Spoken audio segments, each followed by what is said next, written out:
Okay, I'd ask everybody to take their seat, please, as the hamster wheels start rolling.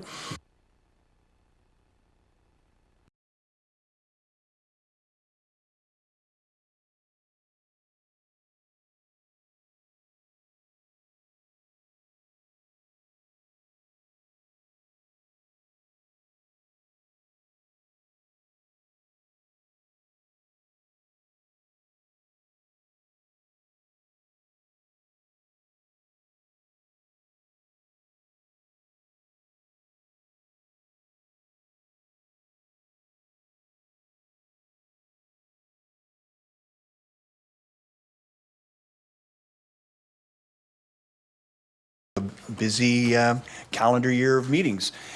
I'd like to start with an acknowledgement that we recognize that the CVRD is on the unceded territories of the Quw'utsun, Malahat, Sabasik, Halalt, Penalakat, Sunamis, Liaxin, Pakwachin, Ditidat, and Pachidat nations, whose people have walked gently here for thousands of years. Turning to the agenda, could I have a motion for the approval of an agenda with perhaps a few amendments?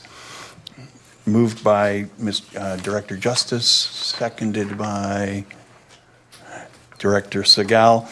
I should have said that we need to perhaps amend that we have correspondence from C1 from Lynn Smith, and I believe that's it. Are you okay with that amended motion, Directors Justice and Segal? Looking for all in favor? Against? Carried. Adoption of the minutes of July 16th, and let the record show that the 26th is a bit of a typo. It should be July 16th. Could I get a motion for the adoption of the minutes of July 16th? Again, by Director Justice, seconded by Director Amber, and I apologize, Director Amber, that you, Champ, we should have welcomed you as alternate for Director Segal. So moved by Director Justice, seconded by Director Champ. All in favor? Carried. Is there any business arising from the minutes? Looking around the room, I see none.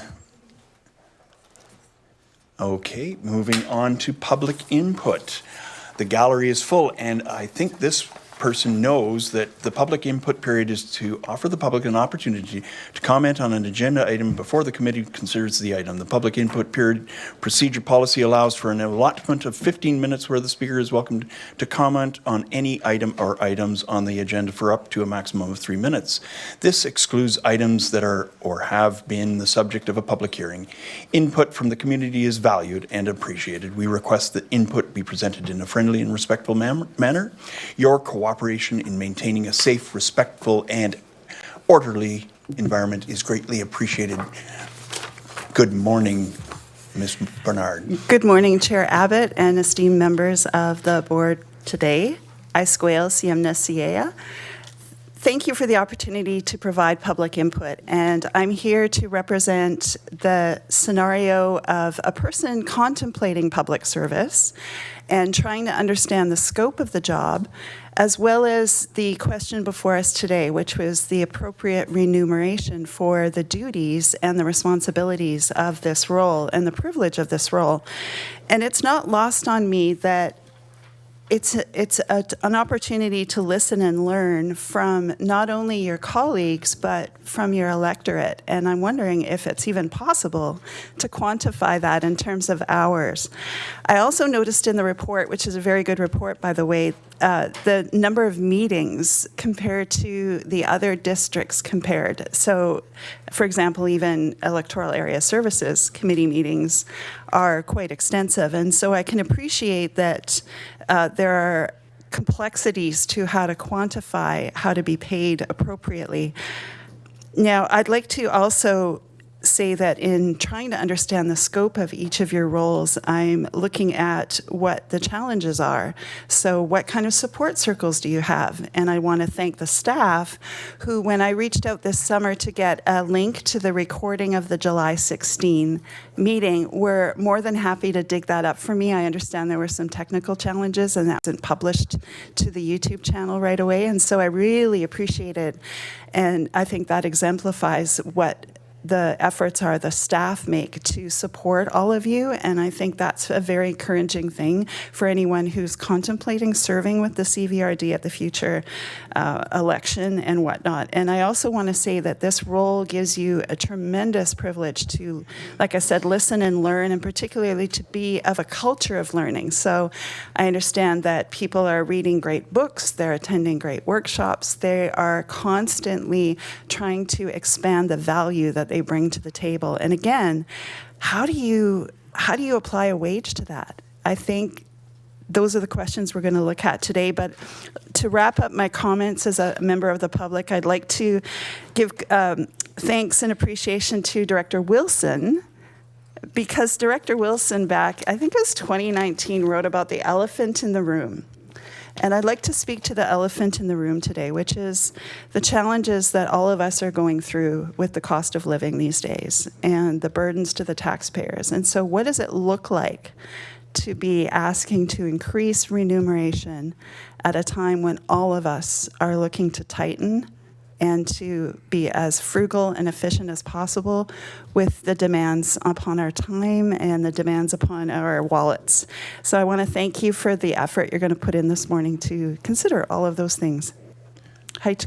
Thank you, Ms. Bernard, for your complimentary and provocative observations. And it sets the stage for what I hope will be a healthy dialogue this morning. In my haste and rustiness, I forgot to acknowledge that not only do we have an alternate director in place of Director Segal, but online we have Director Martman, who regrets he was unable to attend due to in person, and Director Douglas regrets a very busy schedule today precludes his ability to be here present. And at this point, I think it's time for me, unless there are more questions, more public input. I don't see anybody online or otherwise. We'll turn it over to staff. Mr. Peidel. Good morning, everyone. Good to see you all again. I appreciate it. So in front of you have the most recent expanded report from HWC, my staff report, as well as the original, I think it was May report from HWC that I provided to you last week. So I also want to introduce to you, and their cameras are off right now, but Ms. Sheila Levine and Catherine Ward from Harper West Consulting. They're the individuals that have been helping us through this process since May, and I'm really happy to have them come aboard, and they're going to help us dive into their report just in a few minutes now and field any questions that the committee may have. But to start, I just want to briefly summarize the expanded scope of the review and outline some key findings, explain the status of the director hours survey results that some of you may have participated in, and address a few main questions that were raised in the previous meetings. So first of all, the initial board remuneration review, which we completed in May 2025, was focusing on the 8 BC regional districts as comparators. That was consistent with the Union of BC Municipality guidelines. Those 8 comparators were also the exact same comparators that were utilized and resolved by the board to be comparators for our exempt group. Okay. At the board's request, the expanded August 2025 report includes additional comparator groups, so that would be some insight into private industry, Crown agencies, nonprofit organizations, and the consideration of diversity support such as child and caregiver benefits. The expanded report also provides recommendations on percentile positioning, annual adjustment practices such as CPI indexing, and the potential impact of child care supports on board diversity. But most importantly, what I wanted to denote and pulled out of this was that HWC has reaffirmed that the 8 original BC regional districts remain the most methodologically sound comparators, as widening beyond these introduces risks and reduces defensibility to the compensation strategy. Now, I'm not going to go too deep into that because I'm going to ask Sheila and Catherine to do that shortly, and we can ask some questions on the report. But I do want to jump into the reasons for the exclusion of the survey results from the report. You're probably curious why we didn't put that in there. And the reasons are participation and timing, really. So at the time of the finalized report being completed, we only had about 4 or 5 directors that participated in the survey, and so there just wasn't enough data to bring it into it. In fact, as of yesterday, I also looked at it, and we still only had 7 of 16 directors participate in that survey. So with there being less than 50% of participation and the low response rate, really the data couldn't be reasonably incorporated into the analysis without risking some misrepresentation of the board's actual workload. We did see a little bit on both ends, but nonetheless, that's the reason why it wasn't included. For transparency, though, I do want to summarize the results of the 7 respondents that were available to me yesterday. But I do want to do this with a bit of a cautionary note to say that we have to be careful in how we interpret this data because there is so little of the data. First off, in terms of the demographics, 71.4% were EA directors, 14.3 were municipal directors, and 1 respondent indicated dual roles, and that was, say, like a director and a committee chair role. 42.9% had 1 to 3 years of service, 28.6 had 4 to 6, and the remaining respondents had either 7 to 10 years of experience or greater, or less than 1 year. Workload and time commitments. Now, this is getting into the meat of it, right? For those of you that did participate, you notice that we broke out, the additional hours into constituent inquiries. So the amount of monthly hours that were spent on constituent inquiries by the participant respondents were between 2 and 40 hours. So there was a fairly significant spread there. With regards to agenda and report reading and preparation, there was a spread there of from 0 to 75 hours. One director noted agenda timing forces weekend work, and that was brought up a couple times all the way through. Community engagement hours, these are all monthly, by the way, was 0 to 40. The median was around less than 10 hours, to be honest. Liaising with other governments was 0 to 30. Travel, 2 to 25 hours. Pardon me while I turn my page. Administrative tasks, 2 to 20 hours. Post-meeting follow-up, 0 to 40 hours. And professional development, 0 to 14 hours. And there were limited responses on that one as well.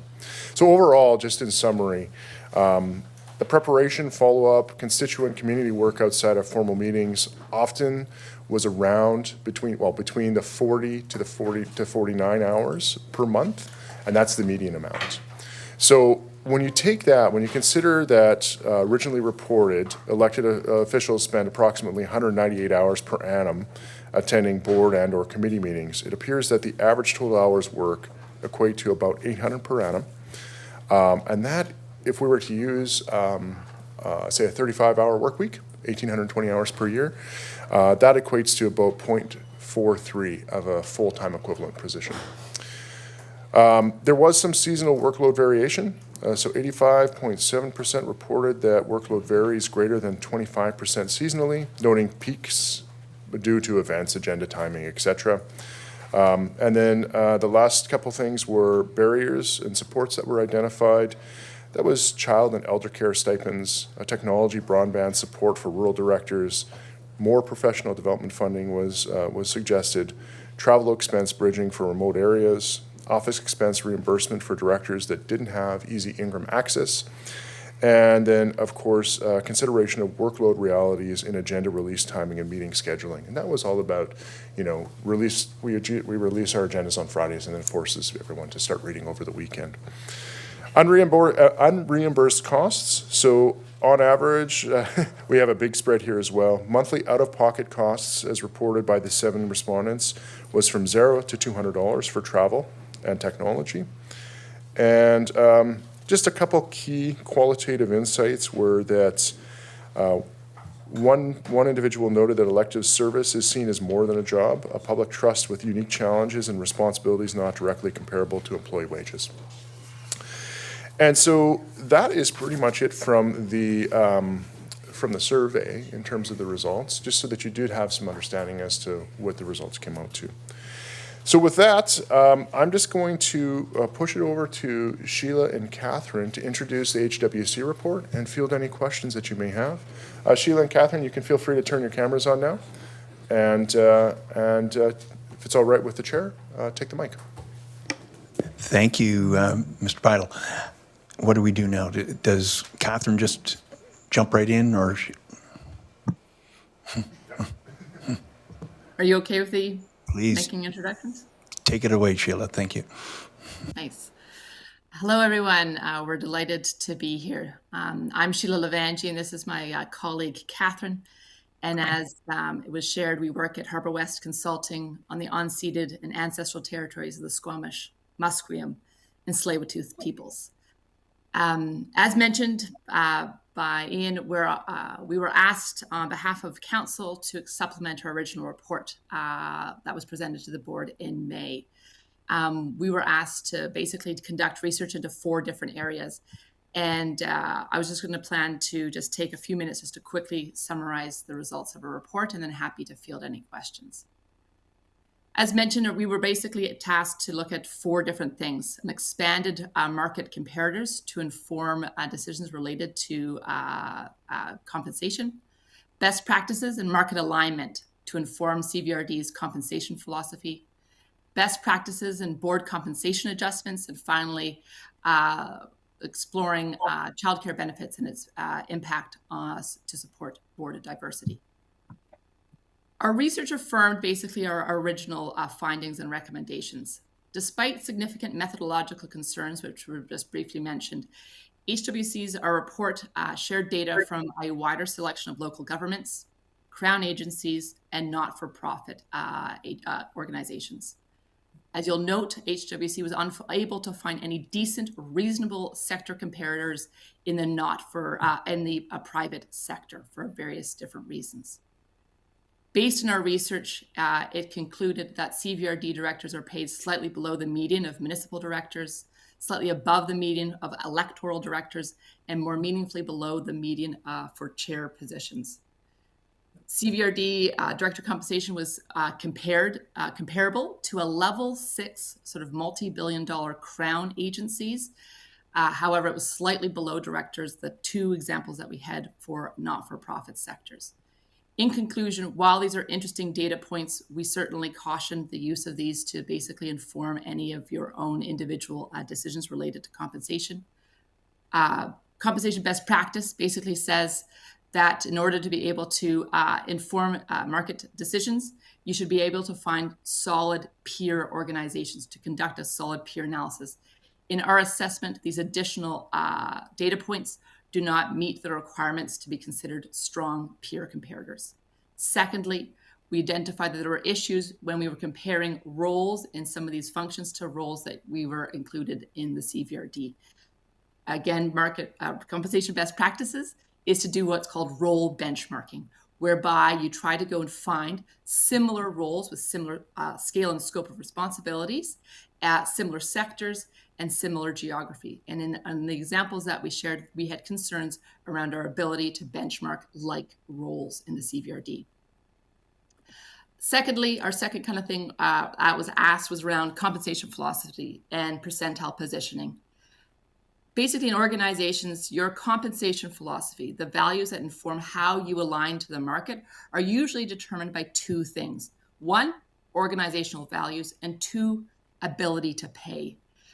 To that end, what we are aware of is that historically, for the CVRD, staff compensation has aimed to be aligned to around P50. This aspiration has been hard to maintain due to fiscal constraints. So there is no sort of standard benchmarking. Again, we would certainly recommend that, those are sort of individual decisions from the organization based on values and ability to pay. The third thing was around annual adjustment best practices, and certainly our recommendations align to other recommendations that have been made by the UBCM, and that is to basically to maintain competitiveness and alignment to whatever compensation you define, that you do annual adjustments based on the consumer price index with a full market review every 3 to 5 years. And then finally, we did some research into the benefits of introducing childcare benefits to support diversity and inclusion supports. Our research revealed that some municipalities and districts have introduced childcare benefits, though the research is insufficient to be able to identify what the impact has been around that. So again, for your organization, because there isn't sufficient research to make a strong recommendation or alignment to say these practices do support board diversity, I think, again, our suggestion would be that this would be a decision that would be informed by, one, ability to pay, and two, a review of other sort of practices that might support the outcomes that you are seeking. So that's a short, hopefully, summary of some of the sort of key recommendations and findings that came out of a report. And again, we're happy to answer any questions that you may have to support a sort of fulsome discussion and deliberations on these issues. Thank you, Sheila, for the succinct summary of your report. We do have a question from Director Wilson. Thank you, Chair. Thank you, Sheila. Thank you, Ian, as well. These are good reports, and I think the main thing that comes out of it in many places, actually, is that we're not too badly off as far as when we compare it with other things. I will get to a question in a minute, but I think one of the things that I'd like to highlight from the report is on page 11. And it says, despite these differences in selected expander, the data revealed that directors at the CVRD are paid competitively to directors for similarly sized Crown agencies. And I think it mentions something about level 6, which is way up there. So we're doing pretty good. So the question here that I have is, these comparisons are made from 2024, 2025. Is that correct, first of all? Yeah, yes. I see some nods there. I wonder how much that work that would take to compare with, let's say, 4 years ago. Because right now we're shown as being paid above a lot of other people. What was the situation 4 years ago? Because there's been some big rises in that time. Would that be a lot of work to be able to come up with something like that? It probably would. We're happy to do anything you wish us to do. So we don't have that off the top of our heads. Can't answer that right away, but if that's a further exploration you're interested in. Yeah. Okay. So, and you know, finally, I'd just like to say here, CVRD salaries are only slightly less than the salaries received by board of directors at two large financial institutions of Vancity and Coast Savings, including the not-for-profit cohort. These are pretty telling things that's going on here. But thank you for the report. It's really good. That's it. I'm done. Thank you, Director Wilson. It looks like Catherine would like to weigh in on this topic. Yeah, we can't go quite back. I don't have the firm data for sort of 2019, 2020. I know that a lot of local governments went through an adjustment around that time to offset those tax legislation changes. But I do know that CVRD have, and it's on page 7 of the original report, have received CPI increases consistently, so have kept up with cost of living increases. Thank you, Catherine. We have a question from Director Manhas. Thank you, Mr. Chair. This is a question for Ian, actually. You had mentioned in the survey about technology expenses. Can you elaborate on that? There was just a question with regards to, or a question in the survey with regards to reimbursement around, out of pocket. What is your average out of pocket expenses that you're not being reimbursed for? And anecdotally, some of the responses were saying that there wasn't enough technology reimbursement with regards to for those folks that were, not easily accessible to Ingram, so having to drive in, or maybe broadband, internet costs, et cetera, and so forth. So speaking to the cost of access to technology for probably those folks that are further away from Ingram than others. What we did at North Cowichan during COVID, when we were all working from home, was that our staff, IT staff, went out, people that wanted a booster or whatever, and they paid for the additional difference of what they did. So it might be consideration. That could be a consideration. Thank you. Thank you, Ian. And Mr. Prattle, Director Deck has a question. Thank you. I just wanted to say I was one of the ones that filled out the survey, and I found it really difficult because I haven't tracked any of those numbers since the beginning, right? So my suggestion was that if we were to do it again, I'm not saying to do it again, but possibly that, in future, it would be helpful if directors could be asked to track those hours so that we could be more accurate. I was just really going, pulling numbers out of my head because, as I say, I wasn't tracking either my mileage or my, expenses. So any of those things, I wasn't keeping track of, including hours. So I just found it kind of difficult, really difficult actually, to fill it out accurately. Please. Through the chair to Director Deck, thank you. I totally understand that, and what we were looking for was, a ballpark assessment of what we could do, and to nail it down to the hour, you're exactly correct. We would have to ask the board to track their hours, their reimbursements, their mileage, et cetera, and so forth, and that'd be quite onerous, to be honest with you. We were just trying to figure out. Overall, what does the workload look like in comparison? And even then, that actually just further exemplifies that potentially the data that we did receive, the 7 of 16, should have been excluded from the survey or from the report because it may not be statistically significant. So, thank you. Do you have a follow-up? Yes, please. So when I filled out the report, I asked if ever this is to be done again, that maybe a slow month and a busy month, a slower month and a busy month might be, enough to give us more information. So, yeah. Thank you, Director Deck. Those are good observations. And I'll turn to Director Morrison, please. Thank you, Chair. A couple of questions and a comment. Really disappointed at the participation in the survey. The results that you reported today, I completely understand how they essentially should be dismissed. Were you reporting in the aggregate, or was there any analysis done of the 71% that participated as electoral area directors, and was it broken down any further, or were you simply reporting as an aggregate of all the numbers? So the summary that I provided just in my introduction to the survey was an aggregate. Okay. I thinned it out, but we do have this report here which breaks it down to individuals' responses. I mean, I could get into it, it'd be a lengthy discussion, or I could just share it with you, Director Morrison, after the fact. No, that's fine. And I appreciate your candor as far as the applicability of the numbers with, less than 50% participation. That's fine. But I just might comment in that I took the survey very seriously and did some post-survey analysis of my responses in regards to what I recall from the survey that was done about 11 years ago.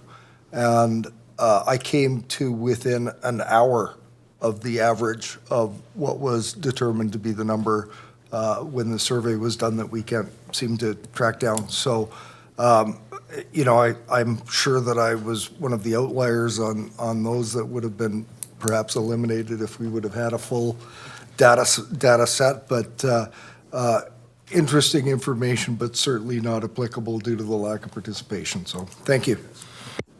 Thank you, Director Morrison. Going online, turning to Director Martman. Thank you, Chair, and thanks staff and the consultants for this information. One thing that keeps coming back is the number of meetings that we have and how that is more than the average when you compare it to our comparators. And I'm curious if we're looking at why that is. Do we have more electoral areas driving more work?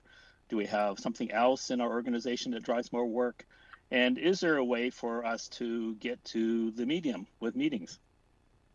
Thank you. Very good question, Director Martman. Mr. Pidle. Through the chair to Director Martman. I think we have some assumptions as to why that is. We didn't do an analysis, so that wasn't within the scope of the directions provided by the board. There were, this is the third governance meeting now, I think, our board, that we've discussed it. I believe at the second, there was some significant analysis in that report in terms of efficiencies, potential changes that could be made to scheduling, board structure, meetings, et cetera. But beyond that, for the scope of this report, unfortunately, Director Martman, we did not complete an additional analysis to that. Director Martman, do you have a follow-up? Or? Yeah, thanks, Chair. But I think it is one of the things when you look at remuneration is that what are your options going forward would you look at, more efficiency around meetings? So that's something maybe we can talk about later.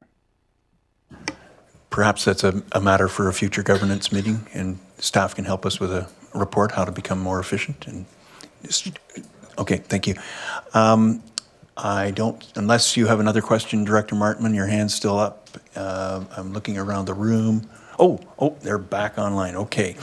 Director Morrison. Thank you, Chair. This may be to our consultants. I read with interest the recommendation, and timing can be varied, but the recommendation that the compensation be normally addressed, any compensation changes besides a COLA be addressed either in the final year of a term or along those lines. And I can tell from real life experience that that's a challenge, because it essentially takes out of play or puts in play the vagaries of budget decisions. So if a board such as ours were to set the compensation for 2027, all the work that's been done to do that could be undone by a budget decision made by a brand new board in that year. And that has happened at the CERD.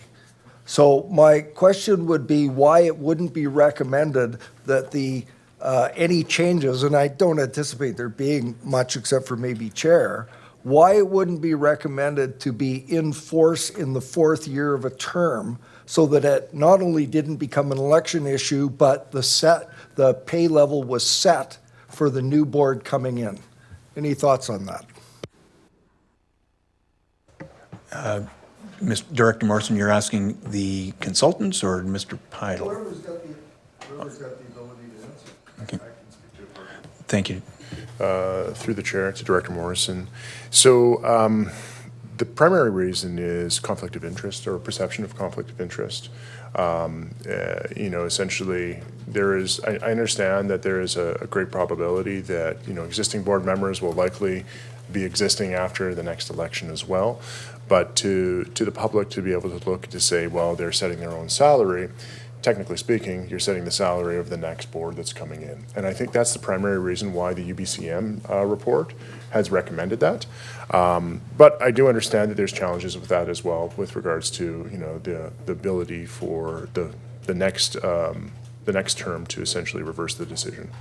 But that is the foundation to the reason for UBCM's recommendation, and then, of course, the recommendation that's provided here by myself and HWC. I can put it to Sheila and Catherine to see if they'd like to comment on that further, though.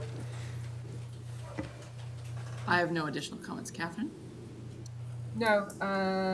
Our recommendation is, the annual cost of living increase, and that market adjustment can be done at any time according to your budgetary, as long as it's sort of our recommendation, as long as it's sort of 3 to 5 years to adjust for any market fluctuations.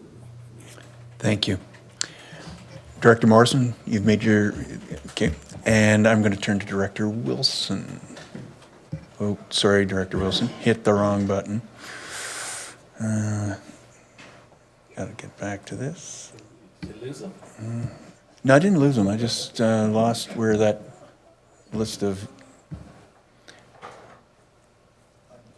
Patrick. There we go. Patrick's done it. How do I get the floor back? How do I get? Thank you very much. There we are. Catherine, there's no.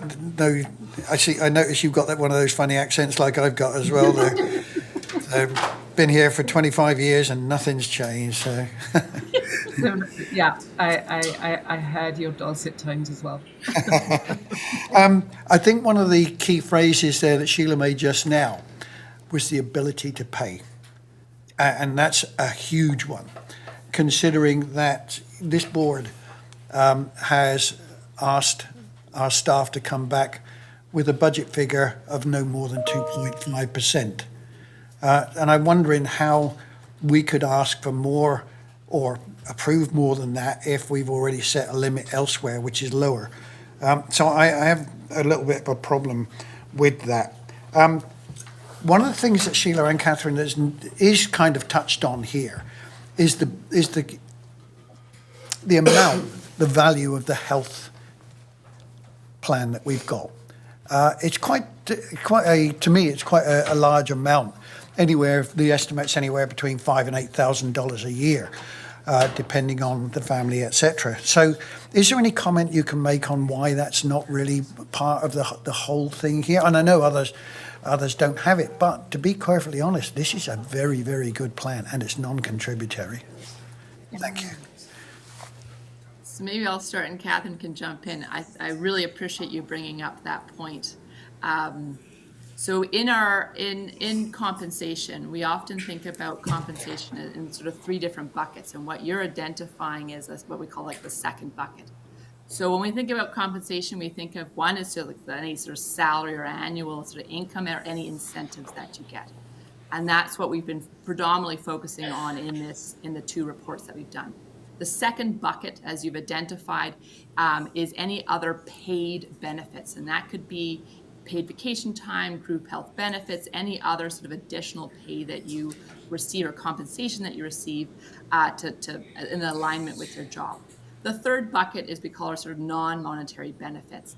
Non-monetary benefits could include, work-life flexibility, ability to set your own hours, workplace culture, ability to contribute to something that has sort of a meaningful sort of impact personally and collectively. So what you're talking about is, I think a question is, should we not be applying sort of a total compensation perspective when we're doing this research? That wasn't our focus, but I think that is absolutely important. And to that end, if we were to do a deeper dive, with the addition to the sort of compensation that you get monetarily through sort of regular sort of paychecks, plus the group health benefits, it certainly supplements that total compensation that individuals receive as part of their role with the CVRD. Catherine, do you want to add anything? Yeah, and if I can jog people's memories of the report that we did pre-summer, which sometimes can feel like a lifetime ago after we've gone through those summer months, but some people may have missed it as it was sort of towards the end of our report, but we did do an analysis of those health benefits, and all but a couple of other regional districts provide such a meaningful and beneficial health benefit. And I absolutely agree with you that this is something that needs to be celebrated. And if we're talking about, this is a unique situation, and your position serving the communities absolutely should be valued. And I think this is a real strength of what CVRD offers you, especially as well in terms of that, breaking down those barriers, allowing people to enter into community service and service to the constituency, because it does provide a really meaningful benefit to themselves and their families. Yeah, thank you. Turning to Director McClinton. Yeah, a couple questions for the consultants. They kind of dovetail together. I'd be curious to know if there's any insights gained or awareness around political pressures that may have pressure on the compensation. And the reason I asked that, I think I was one of the people that was pushing for, private sector or nonprofit comparables. Maybe just speak to your methodology, that like how you went about doing your research to why. I guess I'll be frank. I find it surprising that there weren't comparables, and maybe just speak to, what sort of research you used to look for those comparables. Great. So, great question. So, when we're trying to find comparables, the lens that we do to find sort of reasonable comparators is sector. So again, trying to find what would be an equivalent private sector organization that has some sort of industry and or sector comparison to the CVRD. Complicated. Secondly, we'd be looking at sort of that financial size and number of employees similar to the CVRD, so that we can kind of do some sort of a comparison. The two other things is trying to find a private sector that has those other qualities, plus in a similar geography and or location and level of complexity. So with that kind of criteria to make it sort of a robust, so that we're as best as we can, the objective for that peer analysis is to try to compare apples to apples. Maybe Catherine can speak to the work that we did, but that is basically the lens that we are applying, such that we can say, ooh, this is a better comparator to another comparator.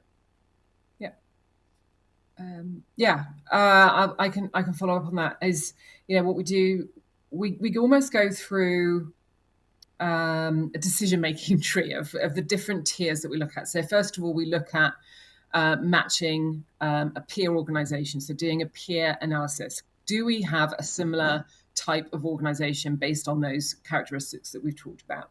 And then is there a role within that organization, in those organizations, that is comparable in terms of size and scope? So we look at things like, without going into too much detail, happy to go into as much detail as you want, but I can give you a summary now and we can dive into it more, is in terms of the responsibility of each role, what's the decision-making responsibility? What's the financial responsibility? What's the people? What's the risk?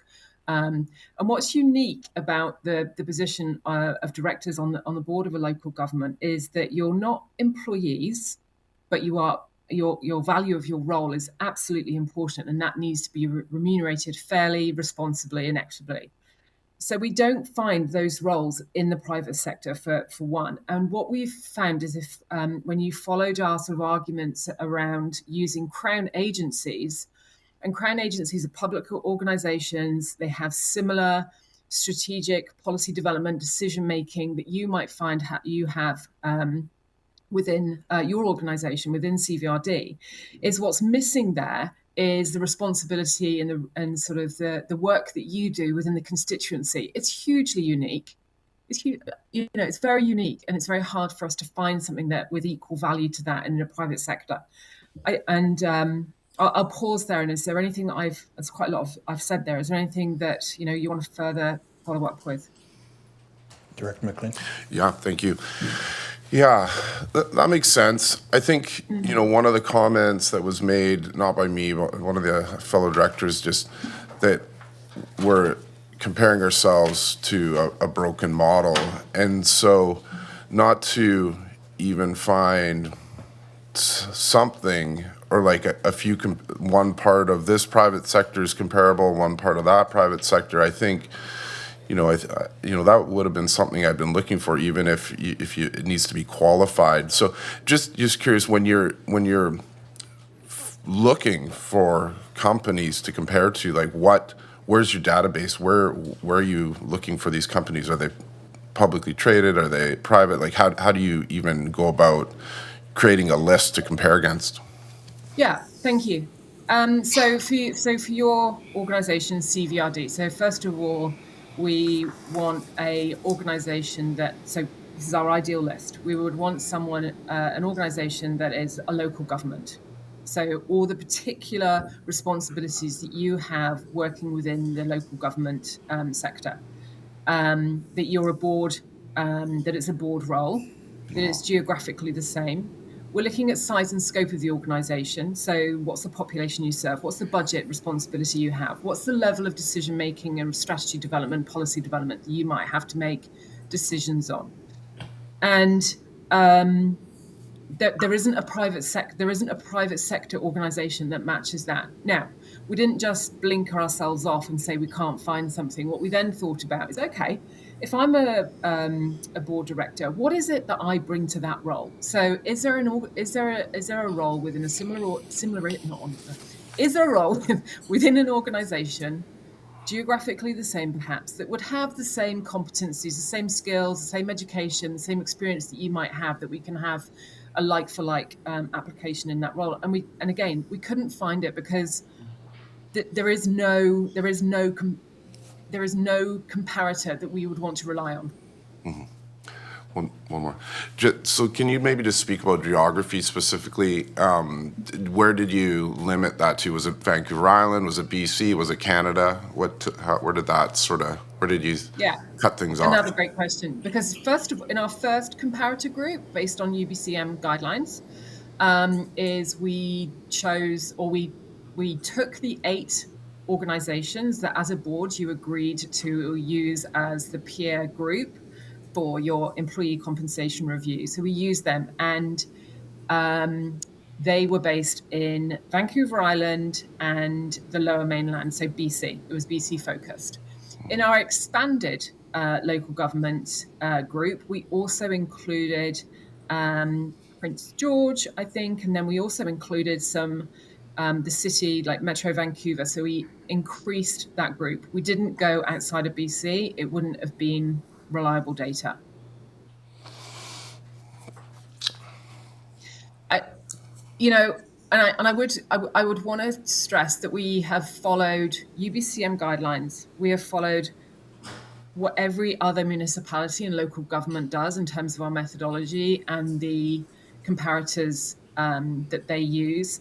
And we've gone beyond that in our secondary report to make sure that we are encompassing all the data that we can to make sure that we're providing the correct analysis for you.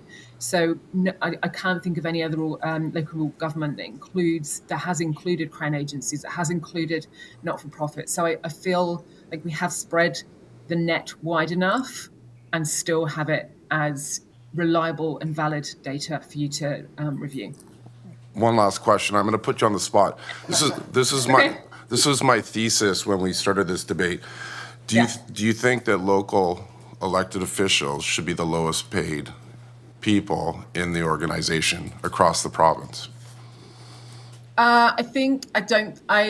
If you're asking my opinion about that, I think that's inappropriate for me to say what my opinion is. Based on the data that I have, I think that compared to roles in other organizations, in organizations that arguably have a bigger scope and size to you, I think you are paid equitably compared to people in similar organizations. I don't think that answers my question. Well, that's okay.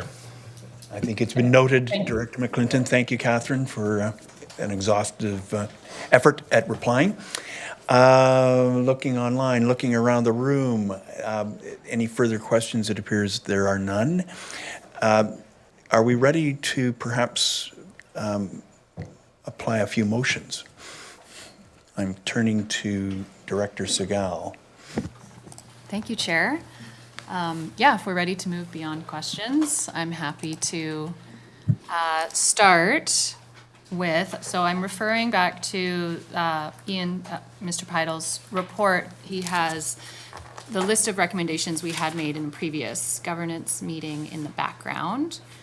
So I would just like to start by moving number 2, that board director remuneration be adjusted annually based on the previous year's Victoria, BC Consumer Price Index, effective January 1 each year.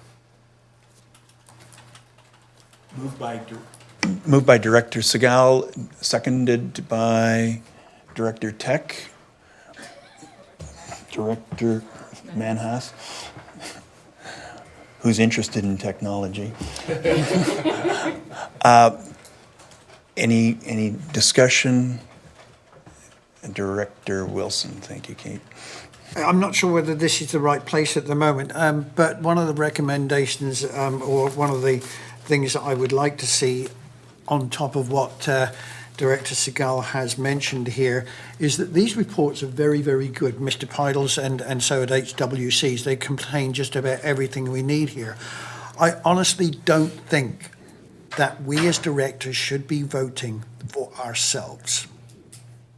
This report and the recommendations here should go to an independent review so that they can make the recommendations or the approvals rather than us voting ourselves a rise which may be in excess of what we're prepared to offer any other person in this organisation. I don't like the idea of us voting for ourselves. Noted, Director Wilson. I don't know whether we, at this, do we have any other observations? Director Manhas? Yeah, I don't mind supporting the CPI. Anything over and above CPI I will not support. I think in North Cowichan we get the same thing as CPI every year. And I think that's a fair evaluation of, and also I think most of our government contracts should be also CPI. That's just me. I think that keeps you in line with the cost of living. Director, thank you, Director Manhas. Director McClinton. Yeah, I'd just like to note that the directors are required under the Local Government Act to determine their own remuneration. And I think that that responsibility needs to fall directly on our shoulders. It's our commitment to our constituents and it's our responsibility to determine what we're paid. Thank you, Director McClinton. I see you're still live, Director Wilson, or? Oh, sorry. Okay. So are we ready for the question? All in favor? Oh, hang on a sec. Thanks. That hand is up, Ben. No, you're asking a question? Yeah, well, actually making a point. And I too think this is a process that's important to, from a governance perspective, our job is to set process. And from the process, the remuneration or whatever will come out of it is the end result. And I think we've jumped to the end result. And so I too, like a fellow director, am more interested in saying, let's set the process and the results will be as it is. And I would rather this go to an independent task or an independent group and it will come out for a decision after the next election. So I would not be in favor of this. Thank you. Thank you, Director Martman. One director has left the room. With Director Martman's additional comments, are we ready for the question? Can you read the motion again, please? Kate or Patrick? Mr. Chair, that the board director remuneration be adjusted annually based on the previous year's Victoria BC Consumer Price Index effective January 1 each year. Ready for the question. All in favor? Opposed? Directors Wilson, Martman are opposed. Motion carries. Turning to Director Segal.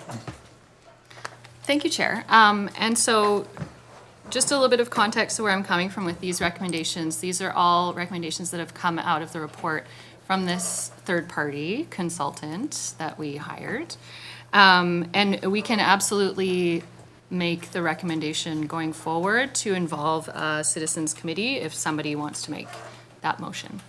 But for now, so I'm going step by step so we're not confounding a whole bunch of things at a time.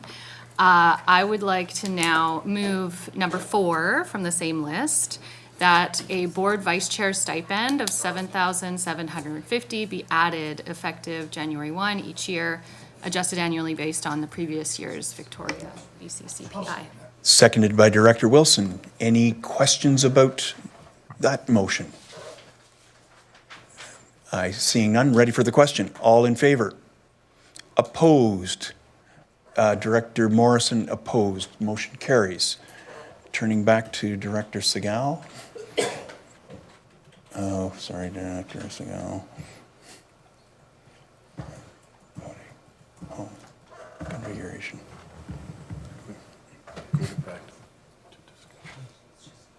There we are. Hit the microphone. Thank you, Chair. Okay, for one that may be a bit stickier, I would like to move that we match remuneration to the 50th percentile for all three, for electoral area director, for municipal director, and for the chair remuneration. would move that motion. Moved by Director Segal, seconded by Director Justice. Question, Director, I have Director Wilson in front of Director Manhas. Yeah, just very quickly, just for clarification, Ian, you would know the answer to this one. If we go along with this motion here, what effect would that, I know it's probably somewhere, I think I've seen it somewhere in the reports there. What would that mean in terms of an increase?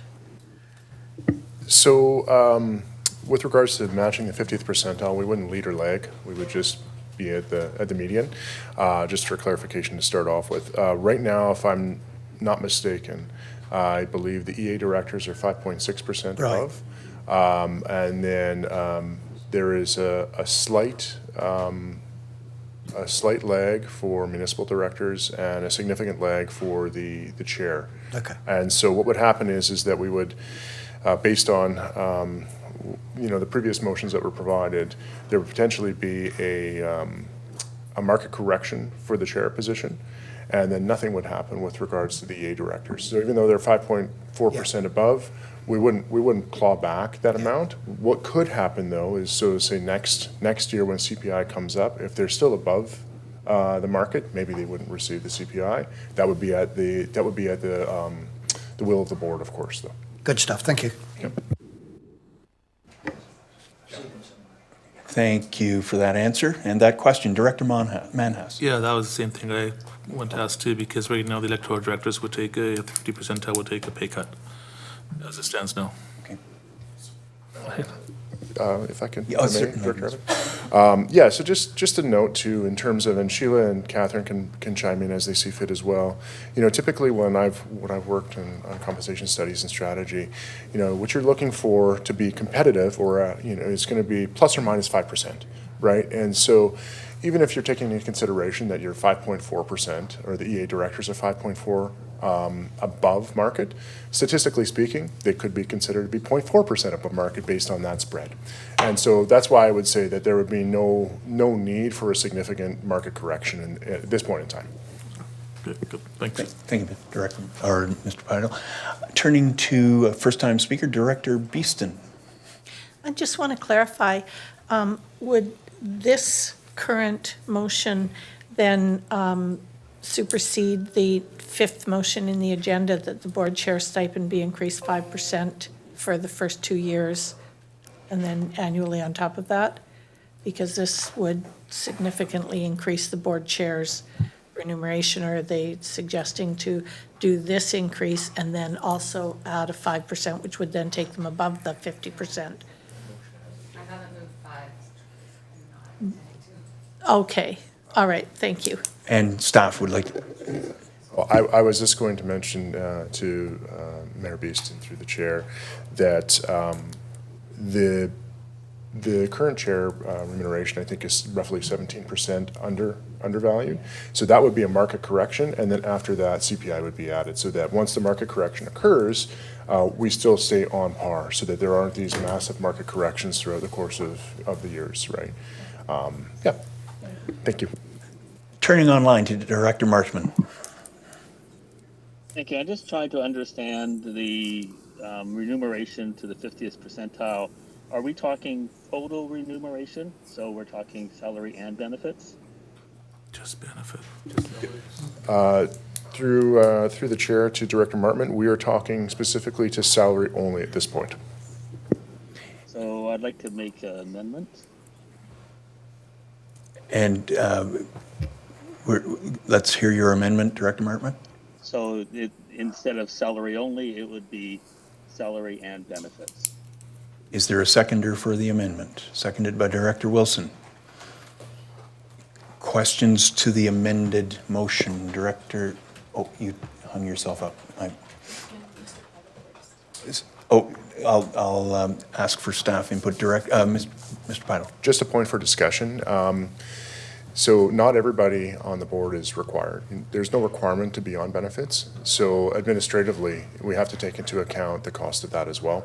So, if we were to include it as, say, total compensation per Director Martman's recommendation, there would be some calculations that maybe need to be done. So we would have differing salary amounts at that point. which is fine. We can make that happen administratively. Just be aware of the administrative costs that come along with that. Thank you.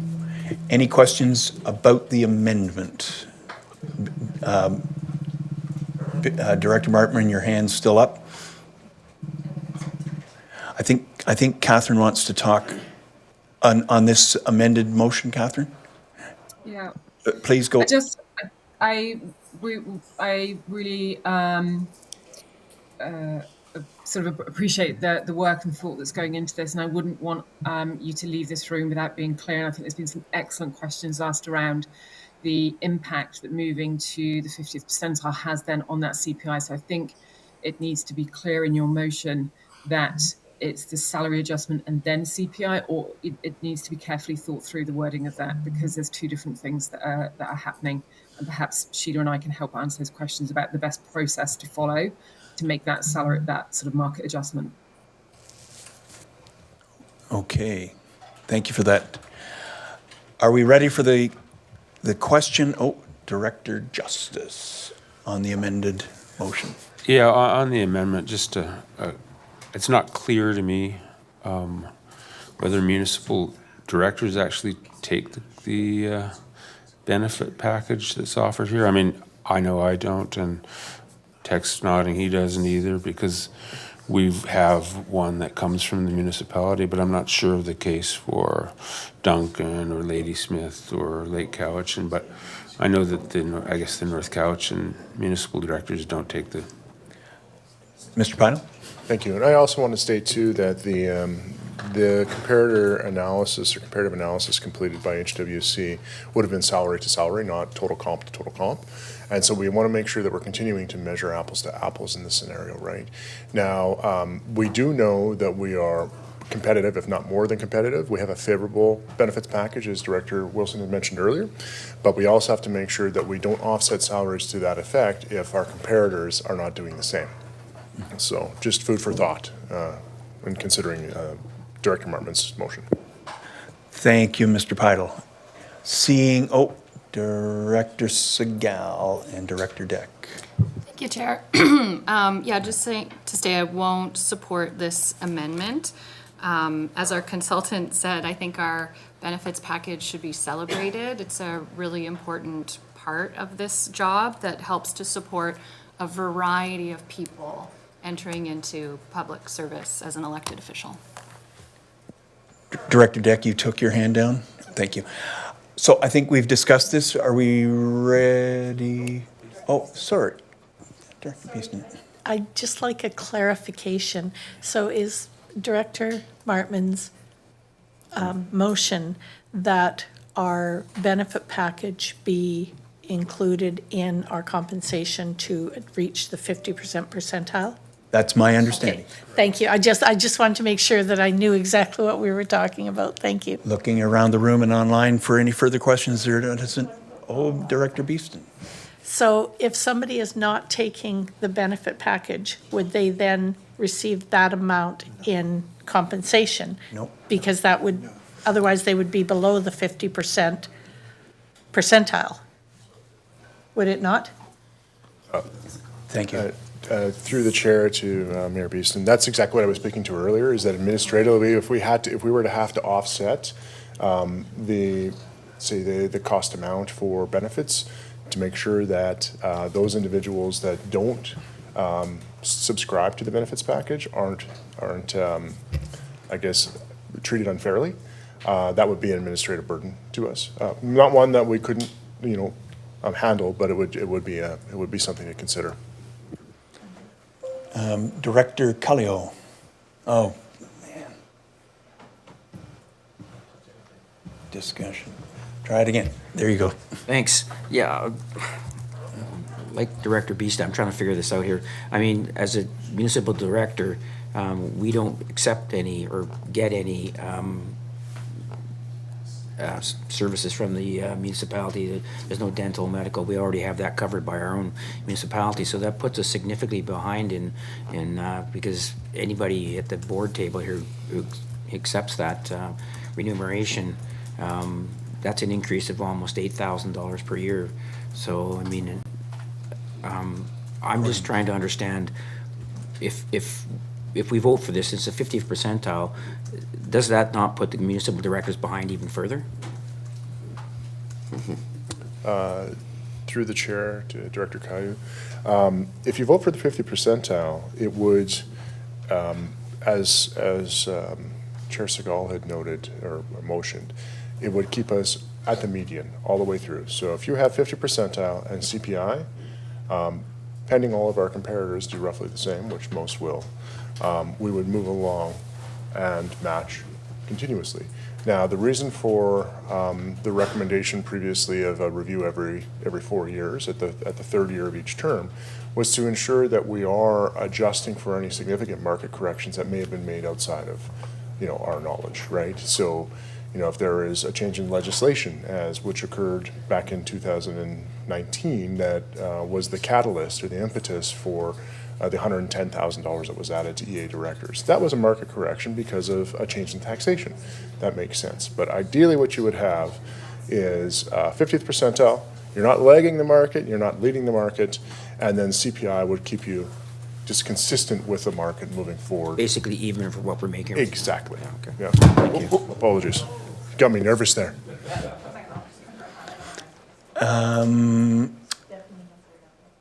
Oh, right, turning to staff, Sheila, or turning to our consultants. Thanks, Sheila.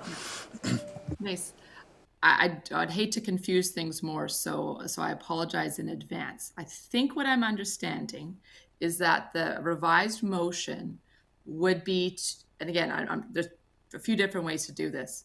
When we think about it, we're certainly trying to compare apples to apples. So the conversation around salary, that's been predominantly what we've been talking about.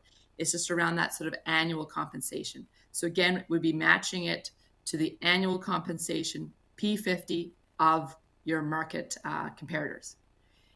If you introduce your group health benefits, we've already done that group health benefits comparison. And interestingly, based on our research, your current group health benefits, again, if we exclude salaries, look at that group health benefits, that sort of second bucket, it's higher than the median of your market comparators. So you're actually above sort of P50. So it's actually leading.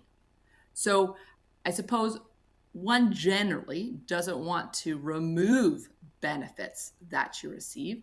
And certainly from our perspective, so that's one thing. Second thing would be is if you were to use a total comp perspective, and we say we just gonna bucket this. As been mentioned, how group health benefits works, it's a sort of an optional benefit that people can elect into or elect out.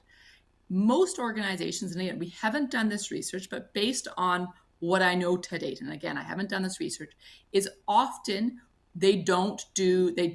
organizations don't have a compensation plan whereby you will get a certain amount of value and you can choose whether you put that as salary or in group health benefits. That practice I haven't seen in any other organization that I've been aware of to date.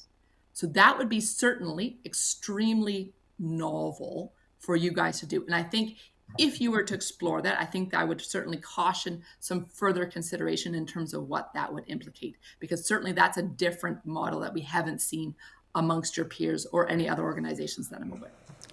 Thank you for all that clarification, Sheila. Turning to Director Morrison. Damn, I'm not hitting it hard enough. Keep it on discussion. There we go, Director Morrison. Thank you, Chair. I'm really discouraged by the direction of this conversation. There were previous reports and boards were given previous information that we essentially weren't deserving to have benefits because we weren't employees. And it was hard fought and hotly debated to get a level of benefits that were really substandard. I recall a receptionist at the dental office saying, "What's the matter with you? These benefits are nowhere near what we're used to seeing."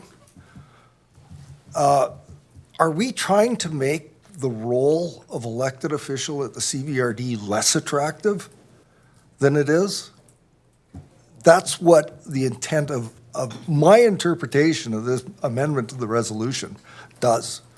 It's going to make the compensation less competitive. It's going to mean we will have what I think is a less than appealing role than we have now. And I would encourage everyone to defeat this amendment and proceed with the rest of the package before us. Thank you. Thank you, Director Morrison. It seems the proponent of the amendment wants to speak to this.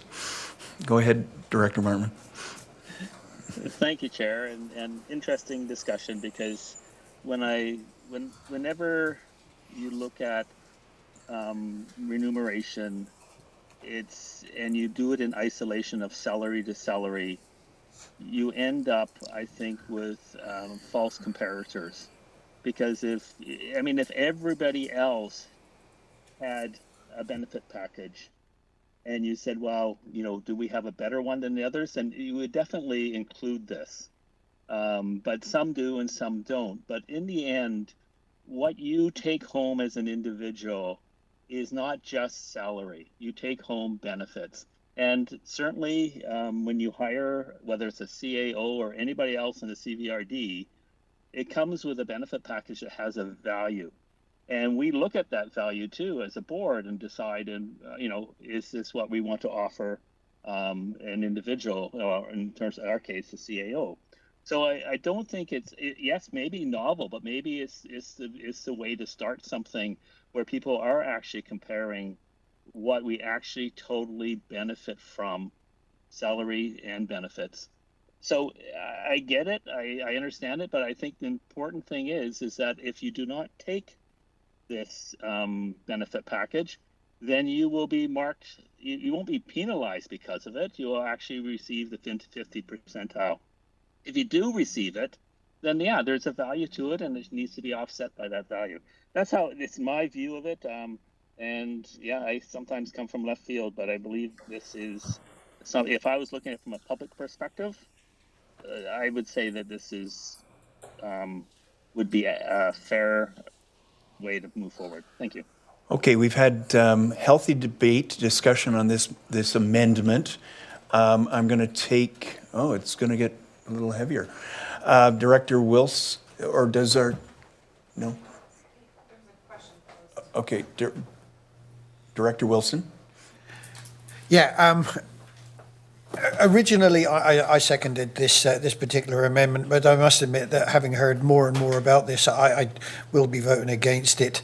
It's not something, yes, it's part of our total reimbursement, if you like, but in this particular case, let's not mess with it.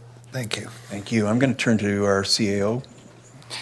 Yeah, Mr. Chair, there's just been some conversation about the how the benefits are funded for directors. So just for clarity, our executive coordinator just clarified for me how the breakdown occurs. So for electoral area directors, the CPP and employee health tax are coming out of Function 250, and extended health is covered by Function 100. I can provide more information, but in a sense, there's a breakdown of it funded between two separate functions. Thank you to Ms. Miles Wilson. Director Manhas, hopefully to close on this discussion. Yes, I just want to make comment with Mr. Martman. Director Martman had mentioned about a total compensation package. A few years ago, there was a negotiations with the union. I forget what union it was and what organization it was, but somebody else had actually, in certain years prior, they had negotiated better benefits. And then they came back last time and say, hey, we're not on par for salary. So looking at the total compensation package, I do believe it is comparable in those areas. But I think our salary structure here is so it's not that large, and so I think I'm going to vote against the amendment. Thank you, Director Manhas. I'm going to turn to our corporate secretary, not seeing any further hands up, to read back the amendment, please. Thank you, Chair. Just for clarity, I'm just going to read you the main motion, then I'll give you the amendment. just so that it's clear as well, that salary remuneration be set to the 50 percentile of the local government cohort for electoral area municipal directors and the chair.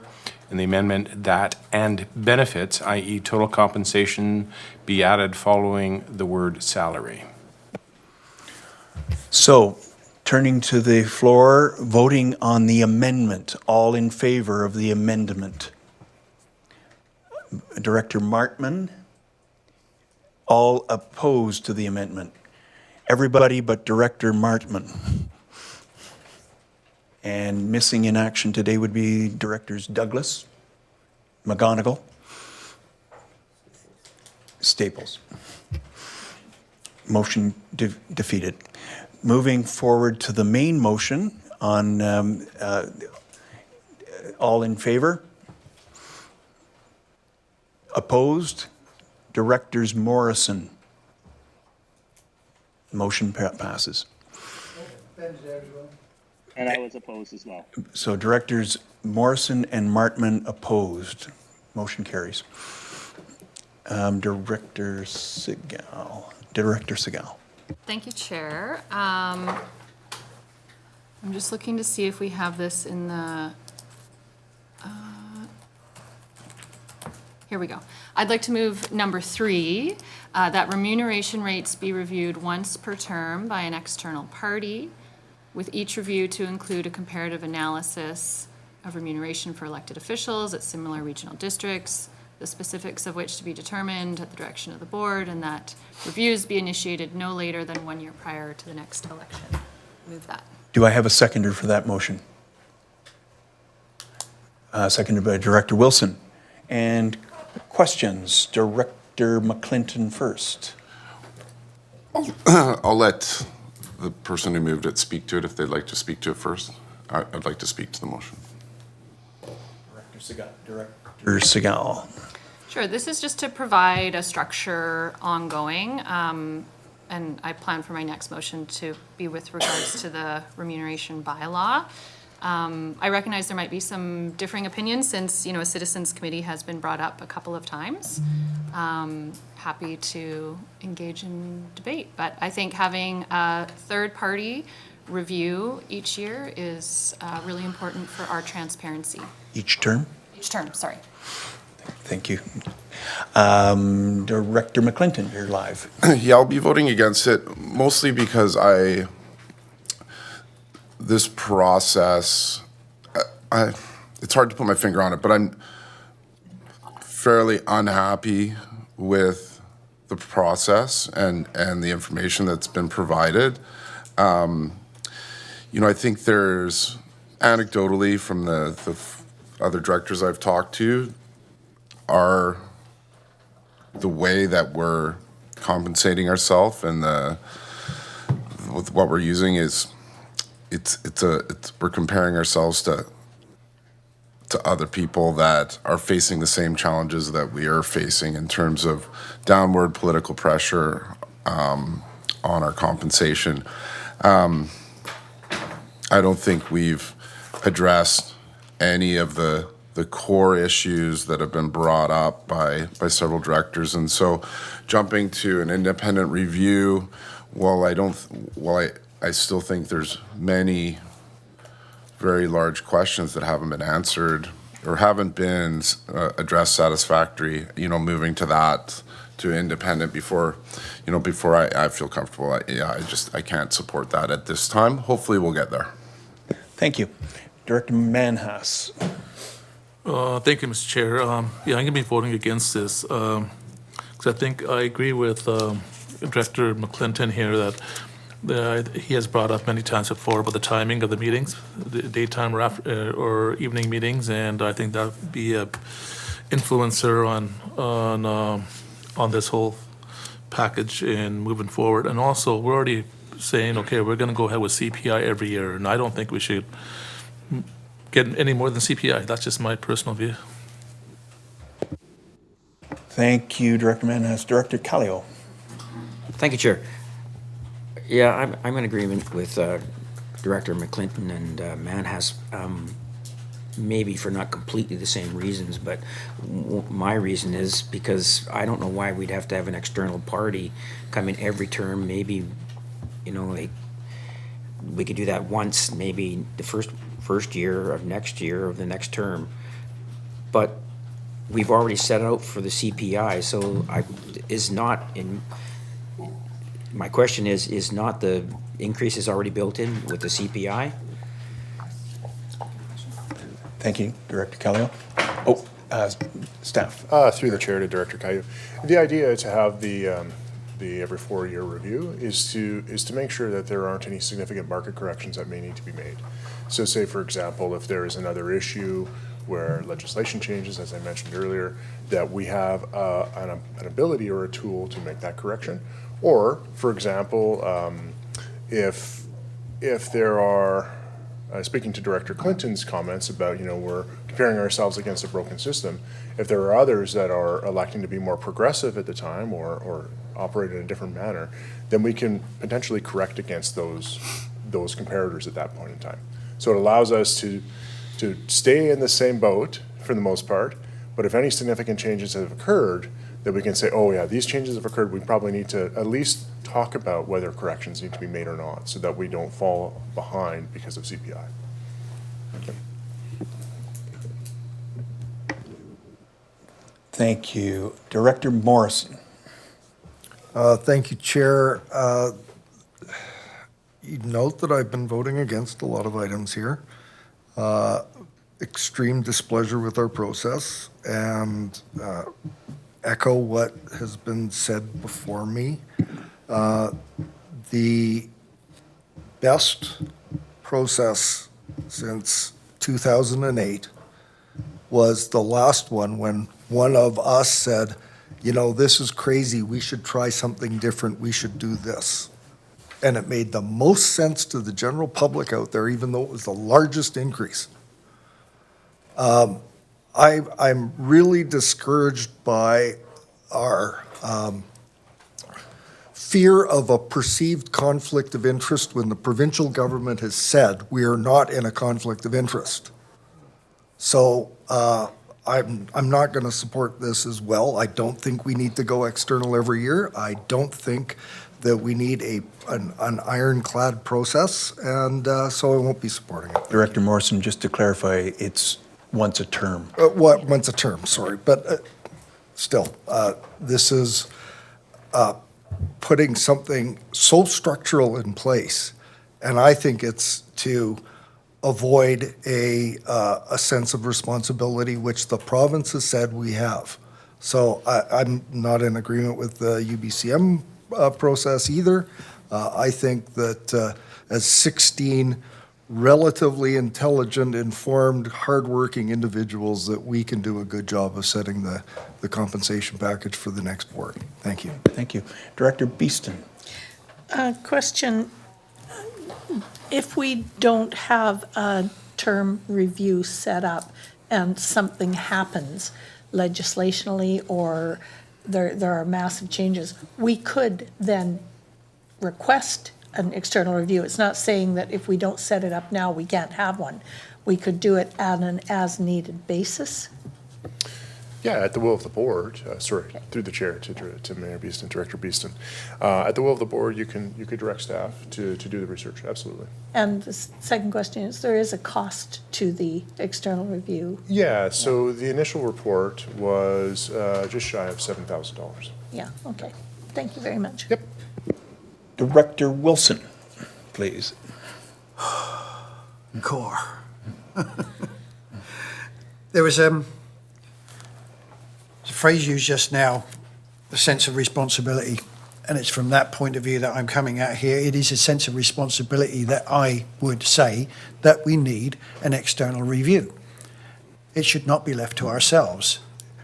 Yes, we work hard. Yes, we do all sorts of things. But the whole point about the external review is it would, to me, achieve exactly what HWC have done here, which is to look at everything, pull it all together into one comprehensive document, as opposed to us, responsible 16 people, trying to do the same thing with the kind of resources that we have here. This would be the best way of doing it. one party which looks at everything and says, this is what it's like out there, this is what we need to do. And there is a perception out there in the public of politicians, and it's real. It's real. We should be able to say to the public, this is what we have done. We have not voted for ourselves here, regardless of what the process says, regardless. We need to be able to be squeaky clean and say, this is what somebody else said, without any interference from us. Thank you. Thank you, Director Wilson. I'm going to ask our corporate secretary to read back the motion on the floor, please.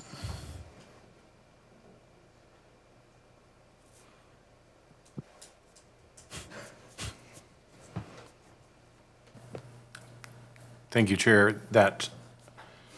Hang on, I'm off. Do you want me to read it back? Nope, I've got it here. It is. That remuneration rates be reviewed once per term by an external party, with each review to include a comparative analysis of the remuneration of elected officials at similar regional districts, the specifics of which to be determined at the direction of the board, and that reviews be initiated no later than 1 year prior to the next election. Thank you, Mr. Robbins. All in favor? Opposed? We have opposed. Director Martman, you're opposed? And driving? No. Okay. Can we have your hands up really high, please? Really high. So Director Manhas, Champ, McClinton, Callio, and Morrison. I can't do math in my head. There were, how many opposed? 1, 2, 3, 5. Motion carries. Get defeated on the tie. There's 11 here. Oh, sorry, Ben voted for. Yes. 6-5, the motion is defeated. Sorry. Ben's in favor, so motion is carried. That's why I like hands up. Okay, hands up for opposed. All in favor, please. And Ben. Yes, I'm in favor. In favor, 7 in favor. 7. And Ben is in favor. 8 in favor. And all opposed, please. Motion carries. Thank you. Thank you, Chair. Turning to Director Segal, do you have another motion? Okay. And everybody's okay. We've been at this just under an hour and 30 minutes. I think if we can pursue one more. Yeah. What? There you go. Thank you. Okay. I'm wondering, just checking with our corporate officer, if numbers 6 and 7 can be combined, that the existing director remuneration bylaw be amended to incorporate these recommendations to be brought forward with an effective date of January 1, 2027 for board consideration. I would move that. Is there a seconder? Director Nicholson. Any questions about the motion on the floor? Ready for the question? All in favor? Opposed? Directors Morrison and Martman. Motion carries. Turning back to our, I'd like to thank our, sorry, Director Segal. You're just a font of new. Thank you. My next one is just a referral back to staff around the caregiver allowance for them to explore some options for us for future consideration. Do we have a seconder for that? Seconded by Director Callio. Any questions to the motion on the floor? Seeing none, all in favor? Opposed? Directors Manhas, Directors Beeston and Director Morrison, and Director Champ. Did I get that? Could we put our hands up? Those opposed? High up, please. Champ's hand is kind of up. The recording secretary can't see when everybody's got their hands really. So opposed would be Directors Manhas, Champ, and Beeston. All the way up. Thank you. Motion carried. Thank you, Director Segal. Wonderful input. turning back to our agenda, that is our report, and I really would like to thank our consultants for this second round, a very thorough second report. Thank you so much, Sheila and Catherine, for hanging in there, and to Mr. Peidel for managing this this matter over numerous months. And thank you to my fellow directors. This has been healthy dialogue, not an easy topic. I know there may be more suggestions that will come forward about a citizens committee, but perhaps we could come back to that at a future meeting of the governance committee. So moving on the agenda, do we have any new business? Do not believe so. Turning to the floor, are there questions? The question period is an opportunity to offer the public to ask a question regarding the business of the CVRD. Question period allows for an allotment of 15 minutes and is comprised of two parts. The first is reserved for questions directly related to agenda items. If there is time remaining, questions may be on a matter of public interest related to and in the CVRD jurisdiction. Each questioner is permitted to ask one question plus one follow-up question related to the answer. The question must truly be a question and not a statement or opinion or speech. We request that your question is presented in a friendly and respectful manner. Your cooperation in maintaining a safe, respectful, and orderly environment is greatly appreciated. As always, Ms. Bernard. Thank you, Chair Abbott. I have listened very interestedly to today's discussion, and my questions today come under the umbrella of the CVRD Strategic Plan Objectives 1 and 2, which were listed as organizational excellence and engagement to foster representative participation. So the first question is, why not log your hours? I currently serve with a volunteer organization that encourages us to log our hours. We use a simple calendar system, Google Calendar, TeamUp Calendar, whatever you like. And wouldn't that help you measure your impact as well as leverage grants? So that's my first question. An excellent question, Ms. Bernard. As we heard about the poor performance on many of us that did not answer the questionnaire, I couldn't help but ask myself, is there a do-over? And I think you make a very valid, and perhaps that will be something that we can take up at a future governance committee. I appreciate your answer, and we'll just leave that hanging for consideration. A follow-up question would be, ways to increase attendance and approachability. So I don't know if there's incentivized measurements for attendance, but other organizations I've participated in have a cheeky perfect attendance award for various people who make every single meeting, as you may be familiar with. So that would also increase the value that you bring to the table, and that's why I'd like to pose that question. So attendance and approachability, because today's discussion did touch on the uniqueness of the role, being out in the constituents. This is not your office, is what I heard. Your office is out there. Again, a very thought-provoking question. And you may have heard of the number of meetings, the time of day, that perhaps it's time for this organization to look at our structure and see if there aren't ways, because perhaps not every member of our community can make it to 9:30 a.m. meetings. So again, I think it's a conversation that we'll leave hanging that warrants further discussion. So thank you for bringing it to our attention. Much appreciated, Chair. Heitzapka. Thank you, Ms. Bernard. Okay. Do I have a motion for adjournment? Director Justice, seconded by Director, all in favor? Carried. Thank you.